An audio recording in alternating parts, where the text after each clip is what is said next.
प्यारे सज्जनों, आज का सत्संग उन लोगों के लिए एक सबक है जो लोग ये सोचते हैं कि कर्म कैसे भी करो कोई फर्क नहीं पड़ता।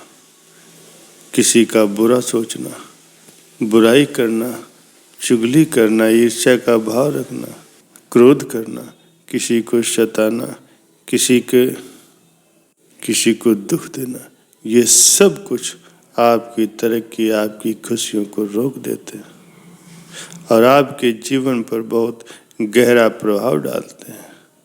प्यारे सज्जनों, एक बार की बात है, एक बहुत ही बूढ़ा व्यक्ति था। बूढ़ा होने की वजह से वो कोई काम नहीं कर पाता था।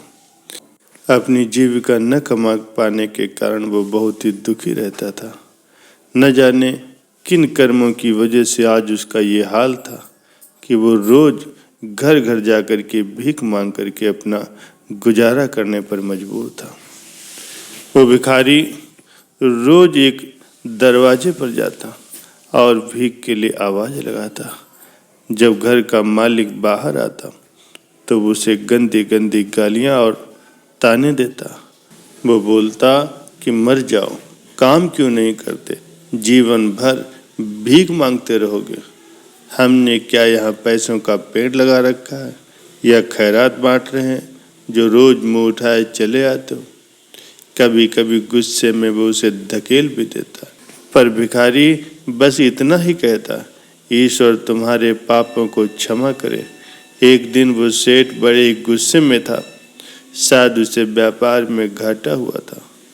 वो भिखारी उस वक्त भीख मांगने आ गया। सेठ ने आन देखा था, सीधा उसे एक पत्थर दे मारा।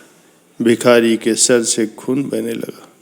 फिर भी उसने सेठ जी से कहा, ईश्वर तुम्हारे पापों को क्षमा करे, और वहां से जाने लगा। ये देखकर सेठ जी का गुस्सा कम हुआ तो वो सोचने लगे कि मैंने उसे पत्थर मारा, उसने बस दुआ ही दी, इसके पीछे क्या रहस्य, जरूर उसके जीवन में कुछ घटना घटी होगी, और वो जानने के लिए उसके पीछे पीछे चल पड़ा। वो भिखारी जहां भी जाता, सेठ उसके पीछे पीछे जाता।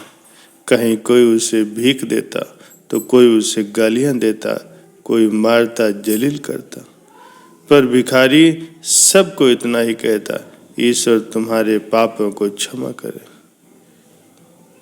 धीरे धीरे अंधेरा होने लगा। भिखारी अपने घर लौट रहा था। सेठ भी उसके पीछे था। भिखारी जैसे ही अपने घर लौटा, एक टूटी फूटी खाट पे एक बुढ़िया सोई थी जो भिखारी की पत्नी थी। जैसे ही उसने अपने पति को देखा, उठ खड़ी हुई और भीख का कटोरा देखने लगी। उस भीख के कटोरे में मात्र एक आधी बासी रोटी थी। उसे देखते ही बुढ़िया बोली, बस इतना ही और कुछ नहीं, और ये आपका सर कैसे फूट गया? वो भिखारी बोला, हाँ, आज बस इतना ही। किसी ने कुछ नहीं दिया, सबने गालियां दी, पत्थर मारे, इसीलिए ये सर फूट गया। भिखारी ने फिर कहा, ये सब हमारे ही कर्मों का परिणाम है। याद है ना तुम्हें, कुछ वर्षों पहले हम इतने रईस हुआ करते थे, क्या नहीं था हमारे पास, पर हमने कभी भी दान नहीं किया। याद है तुम्हें वो अंधा भिखारी? बुढ़िया की आंखों में आंसू आ गए। उसने कहा, हम कैसे उस अंधे भिखारी का मजाक उड़ाया करते थे, कैसे उसे रोटियों की जगह खाली कागज रख देते थे, कैसे हम उसे जलील करते थे, कैसे हम उसे कभी कभी मार देते थे, उसे धकेल देते थे। अब बुढ़िया ने कहा, मुझे सब याद है, कैसे मैंने भी उसे राह नहीं दिखाई और घर के बने हुए नाले में गिरा दिया था। जब भी वो रोटियां मांगता, मैंने बस उसे गालियां दी। एक बार तो उसका कटोरा तक मैंने छीन करके फेंक दिया था। और वो अंधा भिखारी हमेशा यही कहा करता था, तुम्हारे पापों का हिसाब ईश्वर करेंगे। हाँ, आज उस भिखारी की बद्दुआ हमें ले डूबे। भिखारी ने कहा, पर मैं किसी को बद्दुआ नहीं देता, चाहे वह मेरे साथ कितनी भी ज्यादती क्यों न करे। मेरे लब पर हमेशा उसके लिए दुआ ही निकलती है। मैं अब नहीं चाहता कि कोई इतने बुरे दिन देखे। मेरे साथ अन्याय करने वालों को भी मैं हमेशा दुआ ही देता हूँ, क्योंकि उनको मालूम ही नहीं है कि वो उनके पापों को ईश्वर देख रहा है। जैसे हमने भुगता है कोई और न भुगते। इसीलिए मेरे दिल से बस अपना हाल देख करके सिर्फ दूसरों के लिए दुआ ही निकलती। सेठ चुपके से उनकी बातें सुन रहा था। अब उसे सारी बात समझ में आ गई थी। उस बूढ़े और बुढ़िया ने आधी रोटी को दोनों ने मिल करके खाया और प्रभु की महिमा गायन की और सो गए। अगले दिन वो भिखारी भीख मांगने के लिए जब सेठ के यहाँ गया, सेठ ने पहले से ही रोटियां निकाल करके उसके लिए रखी थी। उसने भिखारी को दी और हल्की सी मुस्कान भरे स्वर में कहा, माफ़ करना बाबा, मुझसे बड़ी गलती हो गई।